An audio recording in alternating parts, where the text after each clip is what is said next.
Hello, everyone, and welcome to the AOCPMR podcast. I'm student Dr. Ryan Russell, a current third year and co-chair for the AOCPMR Public Relations Committee.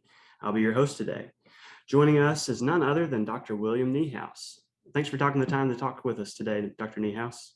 Oh, you bet. I'm happy to be here. Perfect. So just going to give a quick intro to Dr. Niehaus. He received his undergraduate degree from Xavier University in 2005, went on to graduate from the University of Cincinnati College of Medicine in 2011, completed his internship at the Medical College of Wisconsin Affiliated Hospitals program in 2012, and his residency at the University of Colorado in 2015. Dr. Niehaus specializes in spine diseases and conditions, stroke, traumatic and acquired brain injuries, and inpatient rehab. Does that about kind of cover a little bit of your background? Yep. I would say that I'm a neuro rehab PM&R doctor that I would say for the most part is focused on the inpatient side of the equation. Okay, perfect. Well, like I said, thank you again for being here today with us. I wanted to start by asking you what led you to pursue physical medicine and rehab and kind of describe your journey into physiatry. Sure. I feel like everyone's got a descriptor and of a journey because not many of us come into medical training knowing that this is exactly what we want to do. So when I went into med school, I thought I was going to become a pediatrician. I was pretty focused on that for a while. And then in the classroom, I realized I really liked the neurology topics. So I did a stroke rotation at one of our big acute care hospitals in Cincinnati. And I found myself continually asking, okay, this person had a stroke. We know where it is, we know what's going on, but how do we get them back home? What's the plan? Where is this going to go? And frequently the team would say, oh, we're going to send them off to the rehab unit or the rehab hospital, and they'll take it from here. And that really piqued my interest. So then I completely rearranged my schedule and then did a rotation on a neuro rehab unit in Cincinnati that focused on brain injury and spinal cord injury. And I felt like a lot of things clicked into place. So it had all the neurology things that I ended up really, really liking. And then it had all of the taking care of people, not diseases pieces that I felt like I was kind of missing with the stroke neurology team. Not that they don't take care of people, but I felt like I was getting to work with the whole person and really kind of put them in their context as to what they actually need to get back home. And then one of my cousins, who was in Cincinnati, ended up also being in PM&R. And I just didn't realize it, but she was focused on outpatient musculoskeletal stuff. And I had rotated with her very early on in med school. And after that rotation, I called her and I couldn't quite put those two pieces together as one discipline. And she really helped, open up my mind that this is a much bigger field than just neuro rehab or just musculoskeletal medicine. Right. And then I became even more interested by it. Awesome. So it sounds like you kind of found your passion for brain and spinal cord injury during that neuro rehab stint. Yep. And then I fooled myself a little bit into thinking, oh, I'll just do peds rehab. That's one of the reasons I came out here into Denver, Colorado, because we have a pretty strong peds rehab program. But then ultimately, when I really reflected on everything, I fell back onto those neurology roots and realized the kids I was really excited working with were the ones that had adult neuro rehab diagnoses and didn't necessarily, that it was kids specifically, really those things that really, called to me and excited me to come in to work the next day. Wonderful. So it sounds like since you found your passion on that type of that neuro rehab stint, what type of advice would you have for students that may be interested in the neuro rehab areas of PM&R? It really kind of depends on what's available at your home institution. I would advise to get involved in PM&R adjacent fields if the specific neuro rehab is not exactly available. Sometimes that involves neurology rotations, neurosurgery, ortho rotations, where you're kind of seeing those support or disciplines that really rhyme with our field and help feed some of the inpatient rehab patients or think about the same kind of patients in a different way. And so I think that's the thing that is the most interesting and a way to kind of build out that resume if you can't go and do a formal one in PM&R. But then again, if those options in PM&R are available and open to you, then go and do those and see what you can do. Try to gain as big of a breadth of knowledge as you can. Away rotations can be helpful to help really sort that out, especially if some of those things are not available at your home institution. That away rotation thing has become a lot more complex with COVID and different recommendations, needs, and requirements for where you are in the country and what exactly is going on at that time that you're thinking about it. And so it's kind of do what you can where you can with what you got and reach out and see what you can do. Okay. What kind of advice would you have for particularly looking into residencies that are big in neurorehabilitation? In terms of that residency pursuit, looking at my own path, I still was probably 70 to 80% sure if you asked me as a fourth year student heading into residency training that I would have ended up in peds rehab. So things can change. And so I would say it's valuable to think of places that are strong in what you're considering, but also have other options available to you. So there's lots of places, let's say, that are really good in neuro rehab, but some of their musculoskeletal options are less ideal, or their cancer rehab is not as optimal as it could be, or you can kind of take your pick as to what those other things that might ultimately be that resonating thing. And so trying to land a spot that's good in lots of things or broad enough that if you change your mind, which a vast number of medical trainees will, that those other options are open to you also. Don't pigeonhole yourself too much. It's great advice. Okay, I want to shift a little bit and kind of talk to you about what your daily life is like working in Sure. neuro rehab. So could you describe a typical day? Typical day. So like I kind of hinted at before, I'm mostly an inpatient provider. I would say my time is split about 80% in some form of inpatient role, and about 20% of that is spent in the outpatient setting. The 20% that's in the outpatient setting is probably easier to describe. So I have 2 half days of clinic a week. I do 3 EMGs or Botox injections as a part of one of those half days of clinic. And then I see 4 patients after that. And those could be follow-ups from the rehab unit or referrals from the community for a neuro rehab diagnosis. The other thing in that outpatient setting, our unit here at the University of Colorado sees a really wide variety of patients. I have a colleague that is very similar to me, but their 20% is in amputee and burns. And then myself and another colleague mostly focus on neuro rehab, but then we also see the heart, liver, lung transplants, the LVADs, the critically ill, the post-COVIDs, and anything that doesn't fall into that amputee and burn bucket. So it's still mostly neuro rehab follow-up type patients, but there's lots of other things that we do see, cancer rehab, for example.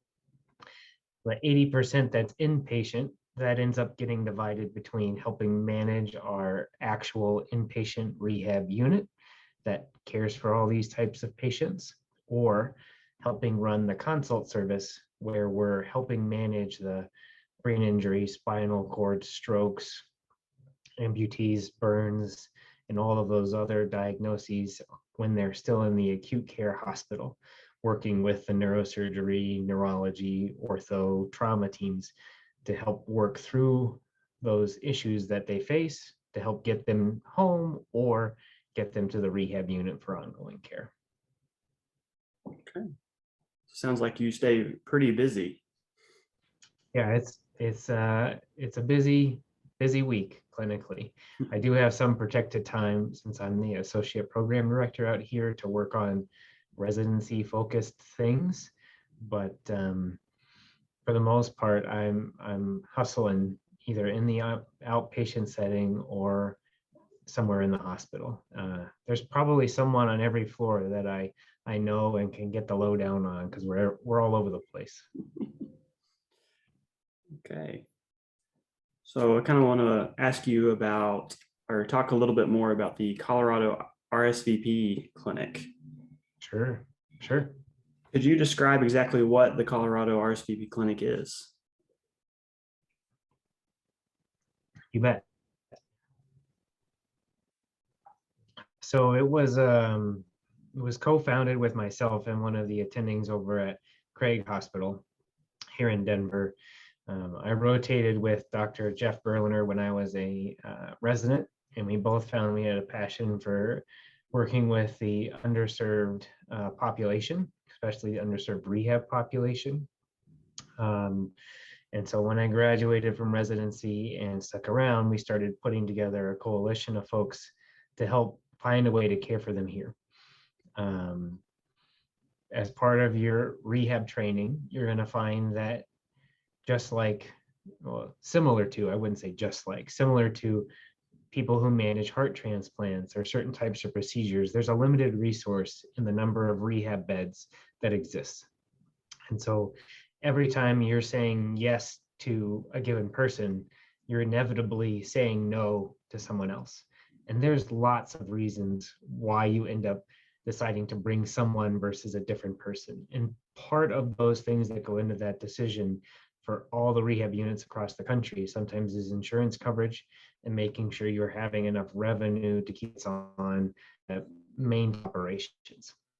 And that typically leads to uninsured patients or underserved patients not gaining as much access to care as you'd like. And so we started the RSVP clinic to kind of help support our local system of care. We really try to focus on the traditional rehab diagnoses of amputees, brain injury, which include traumatic or stroke, and spinal cord injury. Each patient that ends up getting brought into the RSVP clinic, they're referred typically from acute care, hospital, case managers and social workers. We have ties in all the spots here in Denver and the Colorado region. And they send us referrals so that we try to capture taking in those patients pretty soon to after they're leaving the hospital or a rehab unit. They get evaluated potentially by up to, I think it's 6 to 8 disciplines, depending on what their needs are. And that covers the typical therapy gamut of speech therapy, occupational, and physical therapy. We also have nurses that are involved, pharmacists, rehab physicians, social work / case manager, and then psychological support. Sometimes that's a chaplain, sometimes that's a formal psychologist or a rehab psychologist or a neuropsychologist, depending on who's volunteering that day.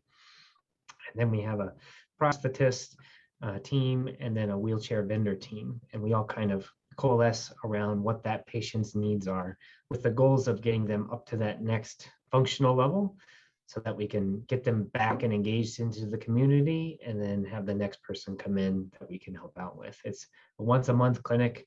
Typically it's the morning of the second Sunday of the month. And yeah, we've been open now for, I think, 3 going on 4 years. And we might have crossed the 4-year mark in April.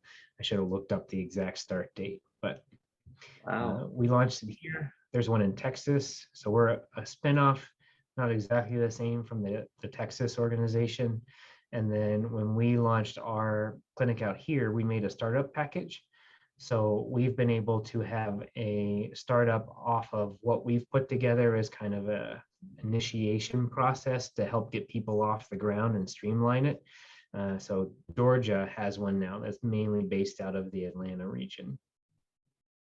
Wow, it sounds like it's really had a really large impact on the community, not just in Denver, but also outside of the area too. Mhm, mhm.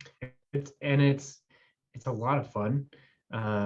It sounds weird to say that we kind of do the same thing that I do during the week, but you don't have to worry about billing or certain things being in the note, or you won't get compensated, or playing the game of insurance approval. We've been able to fundraise enough that if a person needs a piece of equipment or a new power chair or a new type of commode that will help them be more functional, we just buy it for them and get it so that they can get on with their lives.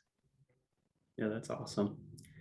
And it seems really neat that a lot of other people are just as invested in it as you guys, with you've got so many teams coordinating all of this and volunteering their time and money. Yep. We have a whole fleet of the way medical students are involved in that group is they act as a scribe for the most part. Sometimes they're patient navigators that call halfway through the month to check in on our patients to see how they're doing.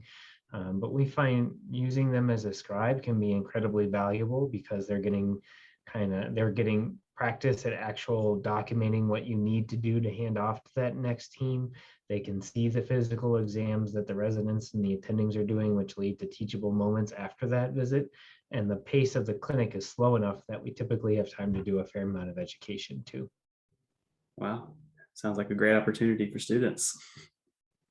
Yep. I don't know. It's good. It's a good thing. Yeah, absolutely. Okay, just want to shift again a little bit and talk about social media. Very, very prevalent in today's time and age. So you yourself are very active on Twitter, and social media plays a huge role in society, whether good or bad. Yep. So I wanted to ask, just how important do you find social media in the world of physiatry or even medicine as a whole?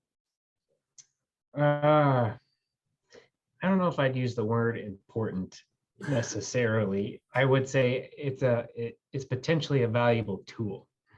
So there's definitely very good physicians that never step into the world of social media at all that do amazing, great, wonderful things without even crossing that threshold. The lens I kind of use to think about it it's just another form of communication. So this video conferencing is a form of communication. There's sending emails, handwritten letters, catching people in the hallway, phone calls. They're all ways to communicate with the world around you. And there's some different benefits from doing it on a social media type platform. And the way I kind of describe it is, if you and I were just having this conversation and we weren't recording it and we weren't putting it out there, it would mostly exist between myself and you. You might talk to a colleague or a fellow medical student. I might talk with another attending or another program director at another place and say, you know what, I just met Ryan Russell and he's great and there's all these awesome things, but this just exists between you and I. And that's the way most of those forms of communication are, whether that's text, email, and other ways. And what's different about social media is if I were to post a tweet and it was flagged with you in the tweet, that's one way that I can kind of communicate with you on that platform.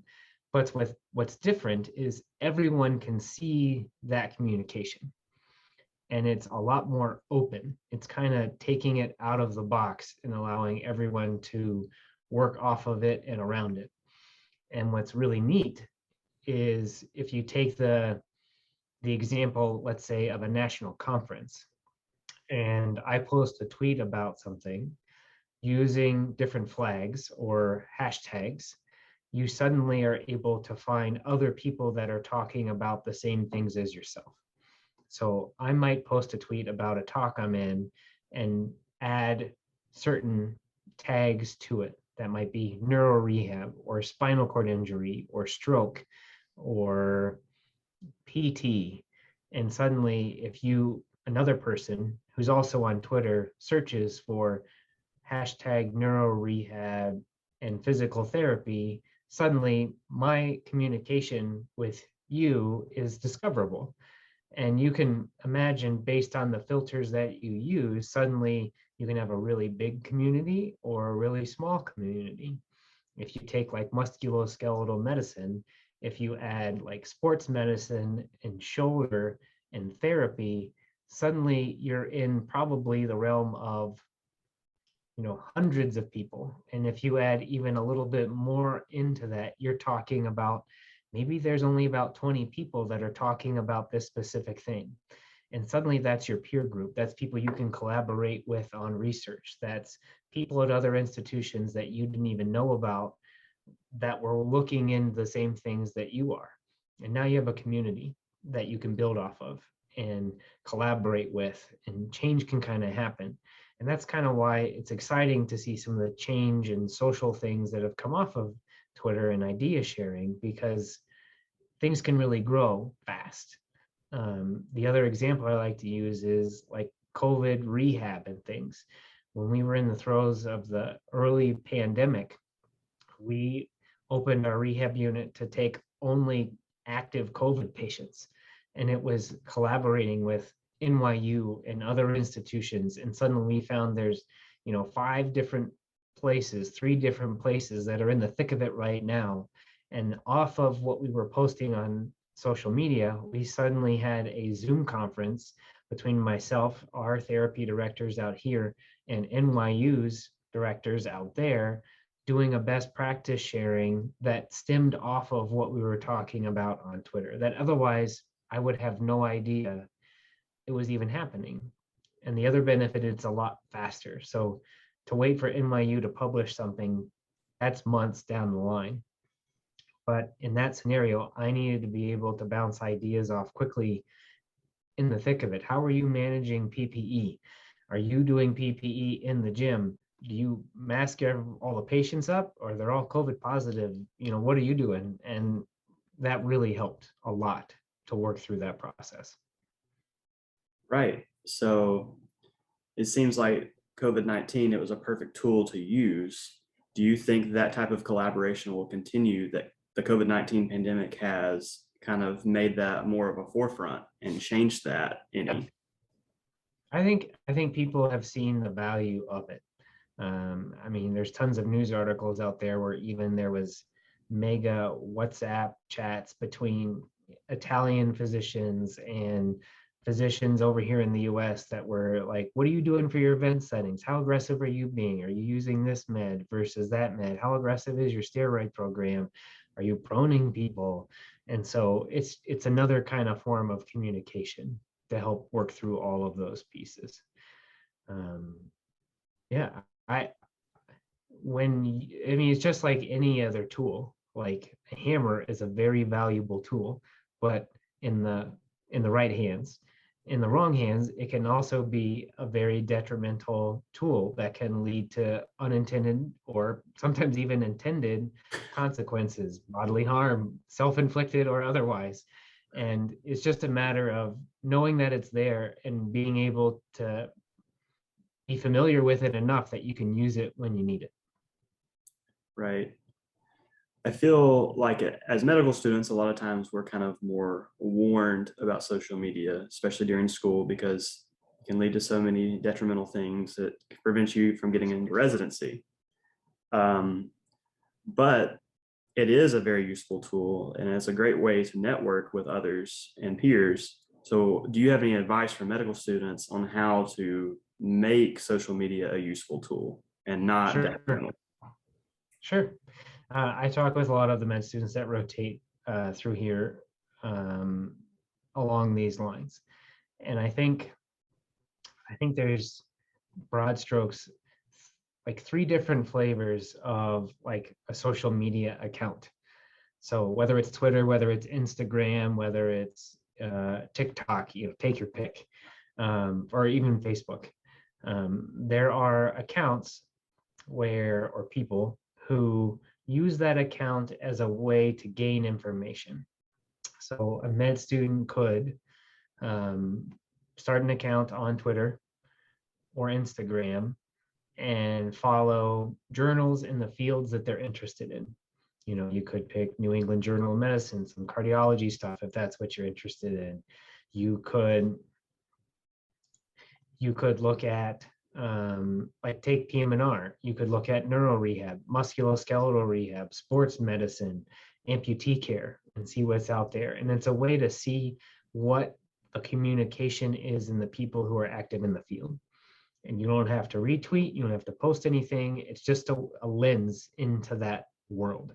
And actually, I find that's a really valuable tool. You know, take PM&R, for example. You may be an institution that's very musculoskeletal focused or very neuro rehab focused and not have any idea how broad this field actually is.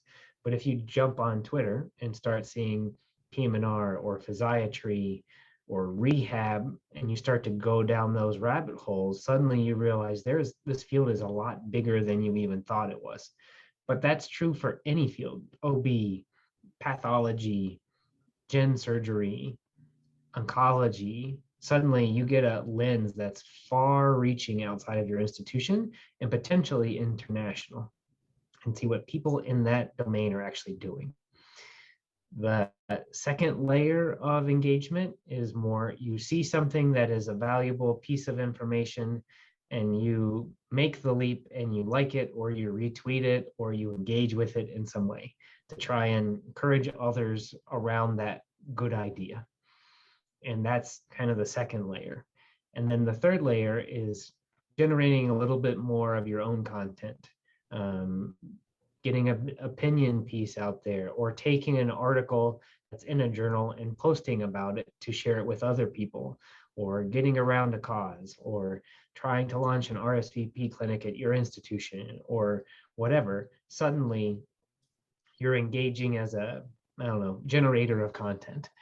And you can be at all those different levels at different points. There's definitely months I'm more of a receiver of information. There's other points where I'm more promoting things I'm seeing out there. And then when there's components where I'm trying to get the word out for something, then I'm generating that content. And all of those are okay and good. You just have to kind of be conscious of, you know, always be nice, always be truthful, you know. There's the three things. Don't say anything unless you know that it's true, that it's useful, and you're being kind. And those are good things regardless of the circumstance, but especially true online. Things can get taken out of context. Overt kindness will always get you further in the social media realm. There's also thoughts that you need to, you know, retweet and promote someone else's tweet 20 times before they potentially will even retweet one of your things. So kind of being humble and trying to promote all the people around you will help encourage them to also promote when you put something of your own out there. It's great advice. Always be nice. And yep, don't be a jerk.